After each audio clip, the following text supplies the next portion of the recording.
دوستوں، پاکستان کے پہلے وزیر قانون کا نام رجندر ناتھ منڈل تھا۔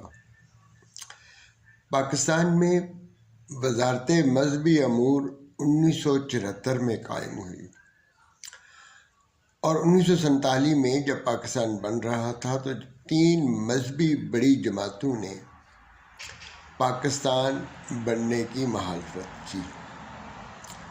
آج ہم اسی کے اوپر بات کریں گے اور اس کے ساتھ ہم میکاولی کے جو 40 پرنسپل ہیں اس کے حوالے سے بھی بات کریں گے۔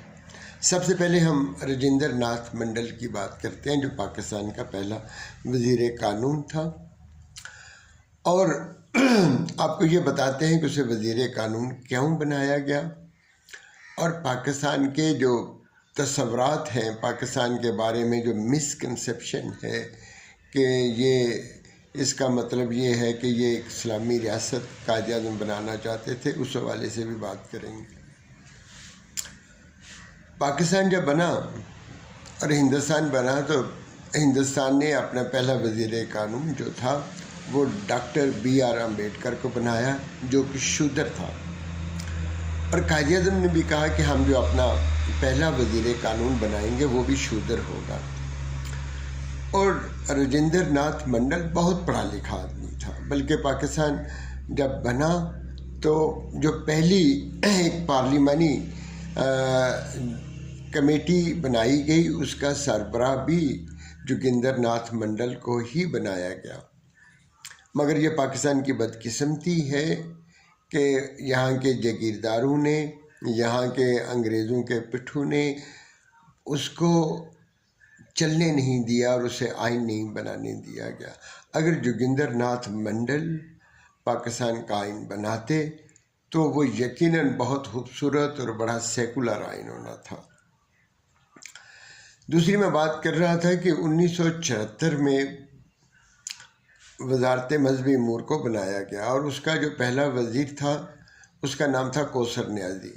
اس کے ساتھ ایک اور چیز بھی جڑی ہوئی تھی کوثر نیازی صاحب کے ساتھ، کہ مولانا وسکی، مراد ہے کہ ان کے بارے میں کہا جاتا تھا کہ وہ مراد ہے کہ ہر روز جب تک وسکی نہ پئیں تو ان کا گزارا نہیں ہوتا۔ نمبر 3 جو تھی وہ جو مذہبی 3 جماعتیں تھیں جو یہاں کی پالیٹکس کے اوپر، جن کا مسلمانوں کی پالیٹکس کے اوپر جن کا کنٹرول تھا، اس میں پہلے نمبر پہ حرار آتی تھی۔ وہ بہت بڑی جماعت تھی، پارلیمانی جماعت تھی، اور ہندوستان کے مختلف علاقوں میں الیکشن جیت کر اسمبلی میں آتی تھی۔ اور دوسرے نمبر پہ جو تھی وہ تھی جماعت اسلامی، جس کے لیڈر مولانا مودودی صاحب تھے۔ مولانا مودودی صاحب نے شدید اختلاف کیا۔ اور تیسری تھی جو دیوبند کی جماعت تھی، جس کے پاکستان کے اندر بڑے لیڈر تھے مولانا فضل الرحمان کے والد صاحب مفتی محمود، انہوں نے بھی پاکستان بننے کی مخالفت کی۔ اب یہ جو ہمارا تصور آتا ہے کہ پاکستان کا مطلب کیا، لا الہ الا اللہ، لیکن 1947 میں یہ نعرہ نہیں تھا۔ یہ نعرہ آیا ہے 1979 کے اندر، جب ذوالفقار علی بھٹو کے خلاف ایک موومنٹ چلی، اس وقت یہ نعرہ آیا۔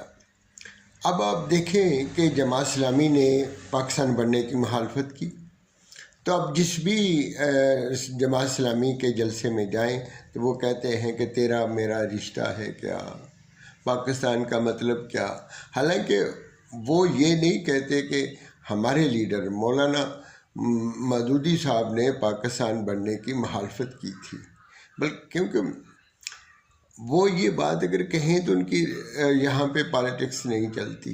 اسی طرح مولانا فضل الرحمان صاحب بھی یہ نہیں کہتے کہ میرے والد نے پاکستان بننے کی مخالفت کی تھی۔ اب تصور بدلتے جاتے ہیں۔ اور اس کے علاوہ میں آپ کو ایک اور بات بتاؤں کہ پاکستان کا جو قومی ترانہ لکھا تھا وہ بھی کہ ہندو نے لکھا تھا، پروفیسر رجندر نے لکھا تھا، اور وہ بھی کہ ہندو تھا۔ ان ساری چیزوں کو جب آپ جوڑتے ہیں تو پھر پتہ چلتا ہے کہ 1947 میں جو حالات تھے آج کے حالات سے بڑے مختلف تھے۔ میں نے کہا تھا کہ میں آپ کو اس میں ایک بات بتاؤں گا، ایک چیز بتاؤں گا، جو میکاولی نے ایک 40 پرنسپل، حکومت کرنے کے 40 پرنسپل سیٹل کیے تھے۔ ان میں ایک تھا کہ مذہب کو کس طرح بطور ویپن استعمال کرنا ہے۔ پاکستان بننے کے بعد قائد اعظم کو یہ احساس ہو گیا تھا، مجھ سے جو کام لینا تھا وہ لے لیا، بلکہ جب انہوں نے اس وقت کے انگریز آرمی چیف کو ٹیلی فون کیا تو اس نے قائد اعظم کی بات سننے سے انکار کر دیا۔ حلف لینے کے بعد قائد اعظم کا رول آلموسٹ ختم ہو گیا تھا۔ وہی اسٹیبلشمنٹ جو اس سارے سسٹم کو جس نے چلانا تھا اور جس کی وجہ سے یہ پاکستان بنایا گیا، اس نے کنٹرول سنبھال لیا اور قائد اعظم کو اٹھا کر بڑی دور لے گئے۔ آپ کو یہ ساری چیزیں بتانے کا مقصد یہ ہے کہ آپ اپنے فکری مغالطوں کو دور کریں، تاریخ کو پڑھیں اور اس کے بعد چیزوں کو بنانے کی، چیزوں کے بارے میں سوچنے کی آپ کے اندر ایک صلاحیت پیدا ہو، تاکہ آپ یہ جان سکیں کہ ہمارے مسائل کیا ہیں۔ اب آپ دیکھیں کہ آپ نے ایک اسلامی ریاست بنا لی اور پورے شہر کے اندر اگر آپ کو ایک گلاس خالص دودھ کا چاہیے ہو تو وہ نہیں ملے گا۔ دنیا میں سب سے زیادہ ملاوٹ جو ہوتی ہے وہ پاکستان ہے، دنیا میں جو سب سے زیادہ کرپشن ہوتی ہے وہ پاکستان ہے۔ اب انہوں نے مذہب کا نام استعمال کر کے مذہب کو بھی بدنام کیا ہے۔ اگر یہ ریاست انسانی رشتوں کی بنیاد پر بنائی جاتی اور مذہب کا رول ہوتا، اور اس میں نہ مذہب نے بدنام ہونا تھا اور نہ ہی ریاست کے حد و حال اس طرح ہونے تھے، بلکہ مذہب کو بطور ویپن استعمال کیا جاتا ہے استحصال کرنے کے لیے۔ مرحلے کے سب سے زیادہ کرپشن ہو رہی ہے، اسلامی ملک ہے، سب سے زیادہ ملاوٹ ہو رہی ہے، اسلامی ملک ہے۔ یہ ساری چیزیں جو ہیں وہ آج کے طالب علموں کو پڑھنی چاہیے۔ میں سمجھتا ہوں کہ ہمیں بڑی محنت کرنی پڑتی تھی تحقیق کرنے کے لیے، لائبریری میں بیٹھ کر چھوٹی چھوٹی چیزیں تلاش کرتے تھے۔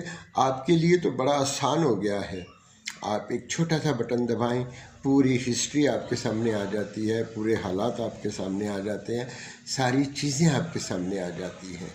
چیزوں کا مطالعہ ایمانداری کے ساتھ کریں اور وہ ایمانداری آپ کو بڑا آدمی بنا دے گی، اس ریاست کو بڑا بنا دے گی، آپ کے کردار کو بڑا بنا دے گی۔